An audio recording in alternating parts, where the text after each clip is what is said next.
Hello, welcome to the Biocomputational Meets AI podcast, where we are coding biology for a better tomorrow. My name is Sivan Saravanan, and I'm your host for today's podcast, and I am joined by our biocomputational engineering student assistant and alumni, Leo Buitrago. Hello, Leo. Hi, Sivan. My name is Leo Buitrago, and as you said, I am your student assistant and alumni of the program, and I'm here to give you any sort of advice, experience on the program, and it's a pleasure to meet everybody. Yes, and a little bit about myself. I am the coordinator for academic affairs and recruitment for this awesome undergraduate program. I have an extensive history with the Universities of Shady Grove, Montgomery College, and University of Maryland, as I'm a proud alumni from Shady Grove through the University of Maryland College Park Criminology program. I also went to Montgomery College and got my associate's degree, so I'm very experienced and understand the transfer pathway from Shady Grove to Montgomery College very well, from MC to Shady Grove very well. And I'm very happy to talk to you about our program. The purpose of our podcast is to give all listeners a clear overview of what biocomputational engineering is and what type of courses our students take and internship job opportunities for the future. So let's begin with the history of our program. Biocomputational engineering launched in fall 2021. Our sibling program, bioengineering, identified a need for coders with a biological background and a passion to improve global medicine and healthcare. They worked hard on developing a world-class curriculum that was scrutinized based off of 7 different engineering criterion. And we are proud to say we are ABET accredited. And we were ABET accredited in 2024. One of the major selling points of our program is our world-class curriculum and our location. We are located in beautiful North Potomac, Maryland at the University of Shady Grove campus. All of our courses are at our brand new biomedical sciences and engineering facility, and we will get into that a little bit more in the podcast. Now, the purpose of our program is to give those who have a background in biological sciences, mathematics, computer science, an intersection where they can apply all of those skills and interests into one awesome major that will prepare students to work in data science. And, you know, there are a lot of people who are out there suffering and a lot of people who want to ease human suffering. Right. Exactly. Would you say that's correct, Leo? Yeah, no, I would say exactly that. So basically, biocomputational engineering actually helps out give that doctors, other medical officials, that extra, I guess, security when performing diagnostics and all that. So it's a very helpful program to learn. Yes. Now, let's go into a simple way to talk about what is biocomputational engineering. And I think a simple way to put this is it's a quantitative way of studying biomedicine and healthcare. Now, you may ask, what is quantitative? Okay, yeah.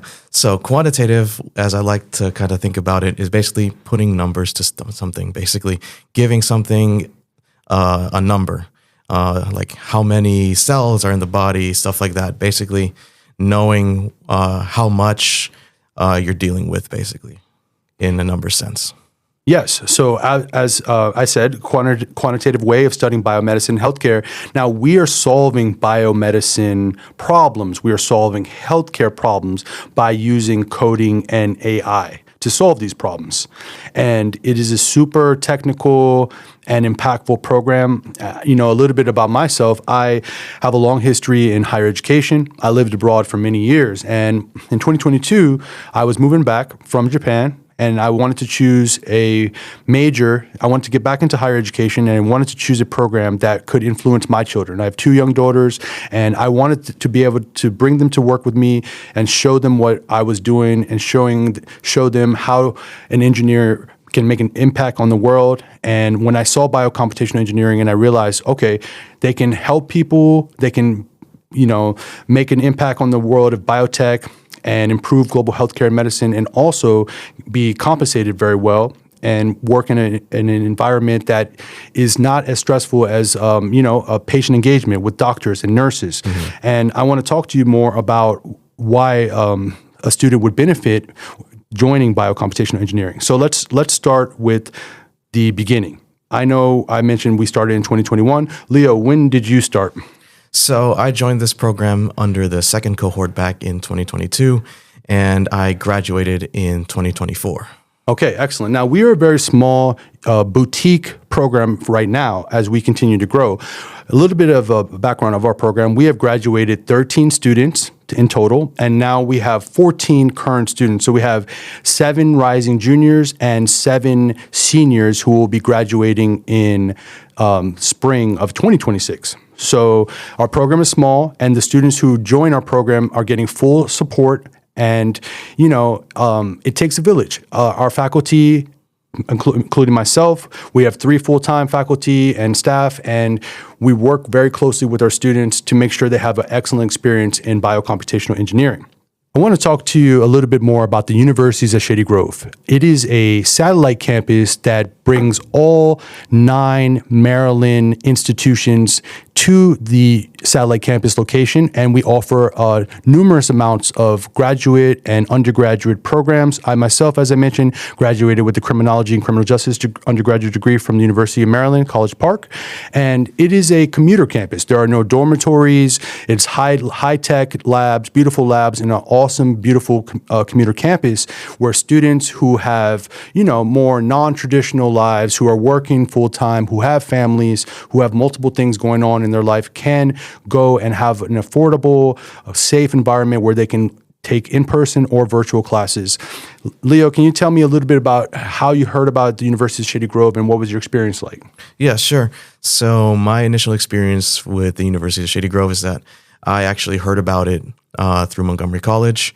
The previous student advisor, Emily, she had an open house at Montgomery College and started explaining the whole biocomputational engineering course, the campus as well. And so I got really interested since it was literally like maybe 20 minutes away from where I live. And just having that convenience instead of going to the actual College Park campus kind of set me down the path of wanting to join the program. Yes, absolutely. And you also are a product of Montgomery County Public Schools, MCPS? Exactly, yes. I went to Magruder High School in Rockville.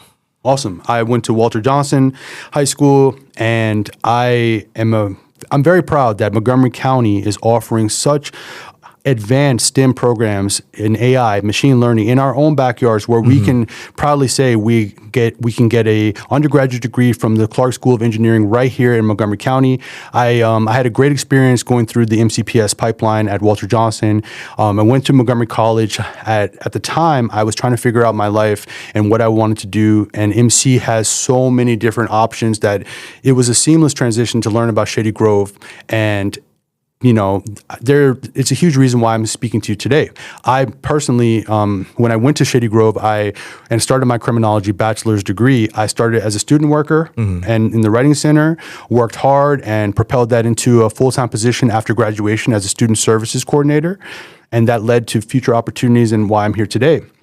So when I took this job with biocomputational engineering, it was more about, not only picking a major that could inspire my children, but also giving back to a great institution.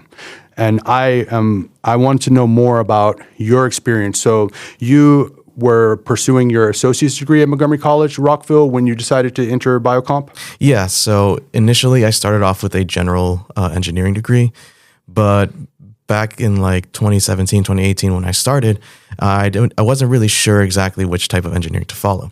So I kind of shifted more down the road of the bioengineering associate's degree. And that's when I started getting into biomedicine and all that, since I have a background with my mother who's in the VA medical center. She works as an MRI tech. And so I was always kind of interested in like the image modalities, how doctors read images. And so that's kind of how I started down the path for biocomputational. Excellent. And there are numerous pathways into biocomputational engineering. Students can come in with a dual enrollment degree where they work in tandem in their high school while taking courses at a community college where they graduate with an associate's degree and a high school degree. Students can enter our program as a transfer student. You can also enter our program from another four-year institution. For example, College Park, at University of Maryland College Park, we have pre-majors, biocomputational engineering pre-majors, who come in through bioengineering. They select pre-major, and they spend their first 2 years on main campus completing our biocomputational engineering prerequisites. And once they complete those 2 years, they transfer over to Shady Grove for their junior and senior year. So students can come in through dual enrollment. Students can come in through a four-year institution, or as Leo and I did, from a community college. Right. Now, our program requires 60 credits completed first. Students have to come in with a solid foundation in mathematics, physics, and computer science. Once those 60 credits are completed, students will enter Shady Grove, the University of Shady Grove, for two years, 4 semesters of highly technically advanced curriculum. Would you say that's correct, Leo? Oh, yeah. Emphasis on the highly technical. But it's all useful stuff that you will learn, and it can be applied to many things if you choose to do different career paths in biomedicine or biotech. Yes, absolutely. So let's talk about the pipeline, the transfer pathway. Once students have completed, let's start with Montgomery College. You do your associates in AS in general engineering. You complete our 60 credits, 25 of gen ed requirements, and the rest would be program prerequisites. Once students have that associates in the AS in general engineering, they come into biocomputational engineering. We require a C- or better in all program prerequisites and a 2.5 GPA requirement. We are not an LEP program, and students will have an awesome opportunity to join the Clark School of Engineering without the LEP restrictions, going right into biocomputational engineering. In our first semester, I teach an Intro to Biocomputational Engineering 1-credit course that prepares our students for career readiness. And outside of that, the curriculum is highly technical. Leo, you want to talk a little bit about your experience in the 4 semesters here at Shady Grove? Yeah. So I'm not going to lie. All 4 semesters that I've experienced were a challenge, but I like to say it's a good challenge because you get to learn a lot of things that, like I said before, is useful if you want to choose any further studies. I like to think of it as the biocomputational program is kind of like a broad, it gives you a broad spectrum of kind of what to choose in the future. Like you can either, when you're finished with the program itself, you can actually kind of go into either straight up machine learning, data processing, coding, or if you want to stick on the biology side, you can do traditional biomedical engineering, cancer research. And so that's what I really like about these classes, is that they prepare you for whatever path you would choose down the whole biomedicine sphere. And I would encourage all students, all listeners who are interested in our curriculum to schedule an appointment with Leo or myself to go over our program prerequisites in depth, because it's very important that you have the correct, accurate information on what courses to take to prepare to enter the program. We only admit students in the fall semester, so it's imperative that you meet with an advisor. If you're at College Park, you meet with your College Park advisor. If you're at Montgomery College, you meet with your MC advisor to make sure they're on the same page with you and with biocomputational engineering. Now, more about the curriculum. After my 1-credit course, as Leo mentioned, you dive deeper into biomedicine, data science, bioengineering, and by the 4th semester, students will apply everything they have learned to do more complex analysis in data science, bioengineering, and more specifically, biomedicine with image processing. So you will be challenged. You will, especially from the prerequisite course list. From the beginning, you will be challenged. And when you enter the program, you will see that first semester is a lot of work. Leo, can you talk to me a little bit about the coursework and the amount of studying you had to do per semester? Oh, man. I'm not going to really sugarcoat it, but it is a lot of coursework that you have to kind of get through the first semester, because you're basically just getting used to the whole aspect of, okay, this is a new things that I'm learning. Biomedicine is a bit of a complex topic to kind of get into. So the workload is kind of you have to kind of understand more, especially for me, since I not that strong in like mathematics and stuff like that. So I kind of had to put my best effort into kind of getting the materials down and understanding each lecture. So, but in the end, I think it actually really helped out, because now I feel like if I'm asked a question of like, if I know some certain things about a topic in biocomputational aspect, I can answer pretty quickly. And I'm very grateful for that. Leo, what was your mindset when choosing biocomputational engineering in regards to the impact you can make, and how important is it to you to help others in healthcare, in biomedicine? I would say, yeah, the main inspiration that I got was basically just saving lives in general. Because right now, I guess cancer is the most popular research topic in the biomedicine sphere today. And so being able to actually kind of contribute or learn how to contribute into that kind of inspired me to kind of like go through with this program so I can hopefully help out people in the future. So, yeah. Can you talk to me about the difference of knowledge that you can display today compared to when you first entered biocomputational engineering in regards to biomedicine and to the curriculum? How well can you speak on the biocomp curriculum now, 2 years later? Oh no, much better than before, that's for sure. At first, I was didn't really know exactly the ins and outs of the different like biocomputational methods, how machine learning was implemented into image processing and stuff like that. But now I really do have a firm understanding of like, oh, okay, we can extract data from this one image to kind of put into a machine learning model and have it predict if somebody has cancer or not. So I think everything really helped out. And so I'm grateful that this has given me an opportunity to broaden my, I guess, aspect or horizons on this topic. Excellent. And we've talked to you a little bit about what is biocomputational engineering, the University of Shady Grove, the high-level curriculum.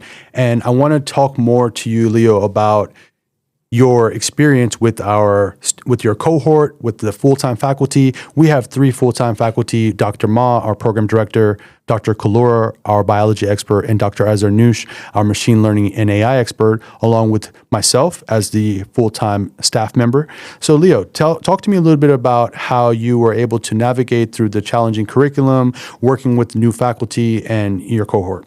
Yeah, so starting off with the cohort, I would say that no, it was very, since the classes are like very tightly packed, like a traditional community college, that actually helped me get to know my cohort members a lot better.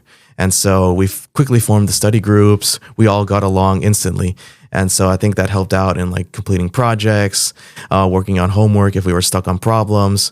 And that's what I really liked about this program and my cohort. About the professors, everybody is very helpful. Nobody wants to see you fail. Every single professor is easy to get to know. They're very helpful, and I'm very grateful that they were able to kind of guide us through every step of the way. Excellent. Can you give us some examples of experiences that you had with your faculty and where you received guidance that made a difference in your life, or sought out a professor for some challenge that you faced during your time at Biocom? Yeah, I can do one example. He's not here in the program anymore. Dr. Bardia Yousefi, he actually was the professor for the machine learning, image processing, and data analysis course, and he really helped out. I would like to consider him kind of like my mentor in a case, because I really liked how he taught. He was always there when I needed help with coding, and he was a person that actually helped me out in receiving my first publication on thermographic imaging in breast cancer studies. So I'm very grateful to him that he helped me out. And as well as Dr. Kalura, very sociable, easy to talk to, and he really likes to talk with students and help them out if they have any trouble. I always asked him questions about like stuff that I was confused on, and he would be very quick to respond, and that's what I really liked too. Excellent. And Dr. Yousefi is actually still working with our program. He moved to New York and he's working with SUNY, upstate New York, in their medical school. But he is still offering research and opportunities and working closely with our current biocomp students. So we're very lucky to still be in collaboration with Dr. Yousefi.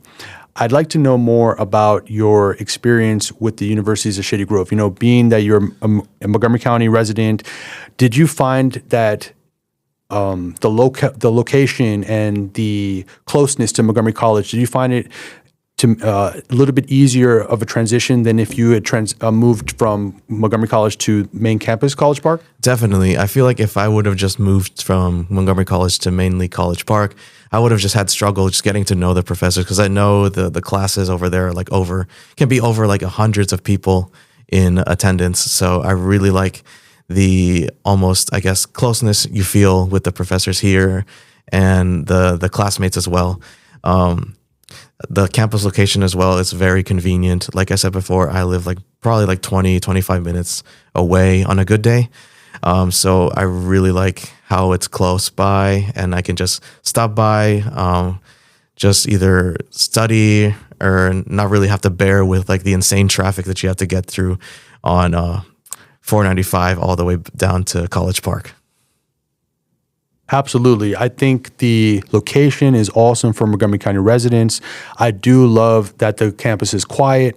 You have a wide variety of students, so you might meet somebody who's right out of high school and from their dual enrollment, or you might meet somebody who has 2 to 3 kids and is working full time and they're on their second or third degree. So you will find opportunity to network. You will find opportunity to learn with a wide array of students and personalities. Talk to me a little bit about the people that you met at Shady Grove, University of Shady Grove, and do you still keep in touch with any of the students? Definitely, especially with my cohort members. One of them is a retired Air Force member. His name is Miguel.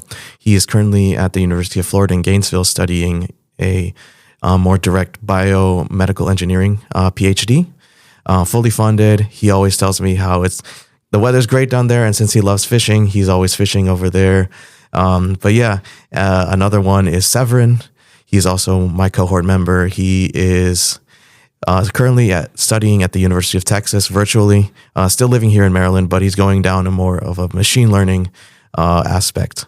And yeah, I still keep in touch with them, and they're always glad that we kind of got together under this program.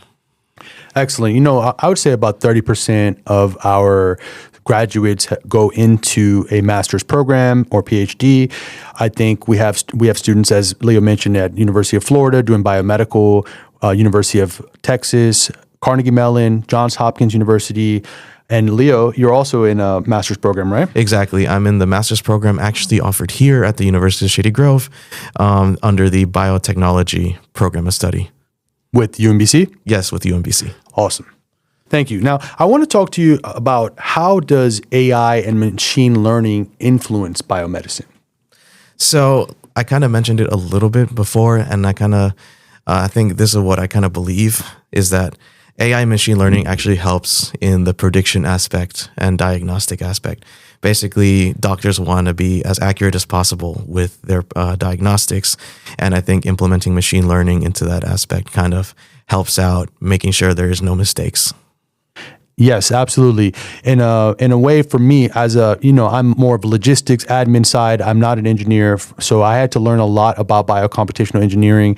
And for me, I would say AI is the big picture. Yes. And inside AI, we're using machine learning for tools, and we use them as tools for image processing, prediction, detection, diagnostic. So it is an awesome feeling to know that you can help reduce errors in medicine. And especially medicine is where you want the least amount of errors possible. Absolutely agreed with that. Now, Leo, tell me a little bit. Let's talk about the job market, okay? I know nowadays everybody is concerned with the job market. It is tough out there. What does the job market look like for a biocomputational engineer?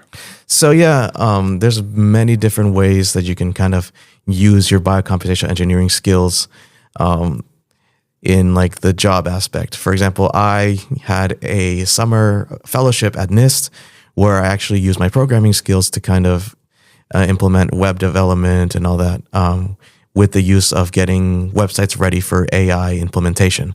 So you can kind of see how broad the program actually gets you, in a sense that it prepares you for any type of like computer science related or biomedicine related job you might want to apply for. And how did the biocomp faculty help you achieve those goals and in applying for jobs and research opportunities? Yeah, they're always very helpful.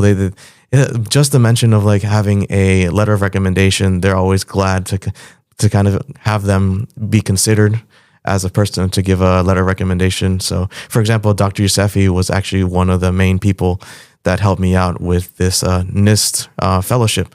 And so since we did so much work on the research project and publication, he emphasized that on mainly a majority of my letters of recommendation and is very proud that I worked with him.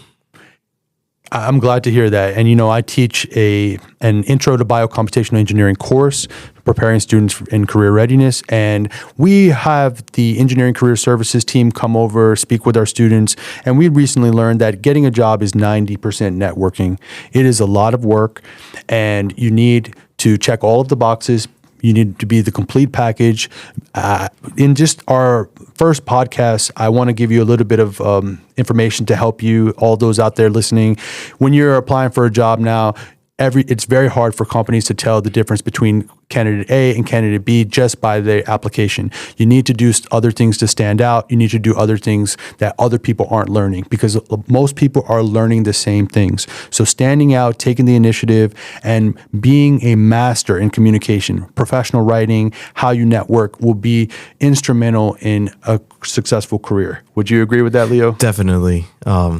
I can say that when I took the class, not with Sivan, but with Emily, the previous advisor, I learned pretty much exactly the same thing as what Sivan is teaching right now. Always knowing how to network, getting your resume updated, knowing how to talk to professionals. And I think that's what really helps out if you want to get a job in this kind of job market sphere. And as we wrap up our first episode, I want to finish the podcast talking a little bit about learning experiences a biocomp student will gain in our program, and also give you a future news and events and how to follow us on social media. So as we wrap up, let's talk a little bit about the learning experiences gained from 2 years in our program. Can you tell me your experience and some of the great tools that you learned in our program? Yeah. In the program, you pretty much learn a good amount of things. The things that have kind of stuck out with me are Python programming, learning how to use machine learning models, lab skills that I learned in the biology labs, image processing, which I really liked, because since I had that background in like MRI imaging from my mother, I really liked learning how different like medical images are taken and read. And so having that along with like your traditional like computational sciences really helped out, and I really like them. So thank you. And non-career speaking, what are the benefits of going into a major like biocomputational engineering? Yeah, non-career speaking, basically just having that, I guess, when people ask you like, okay, what major are you in college? And you say biocomputational engineering, I kind of always like it that when I say that, people are left like, I guess, in shock because they don't really know what biocomputational engineering is. And so everybody thinks like, oh, wow, this is a really complicated degree. So you must be like really smart and stuff like that. And it's true. You're actually experiencing a lot of things a traditional, I guess, master student would experience. And it's very helpful in that sense. Awesome. Thank you for tuning in to episode 1 of Biocomputational Meets AI podcast, also known as BMAP.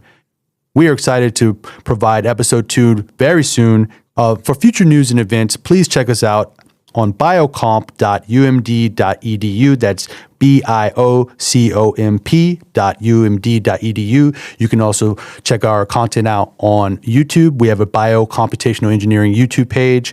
You can follow us on Instagram through the Bioengineering UMD site, and you can follow us on the Bioengineering LinkedIn page. Thank you so much. I had a great time talking to you all today about biocomputational engineering. Leo, did you have a good time? Definitely. Yep. First experience during podcasts. And so I think it was a really good time. So I'm glad to come back for more. Absolutely. We will have future topics covering innovations in the AI and biomedicine sphere, synthetic biology, research internship opportunities, along with computer vision and machine learning topics. Thank you so much.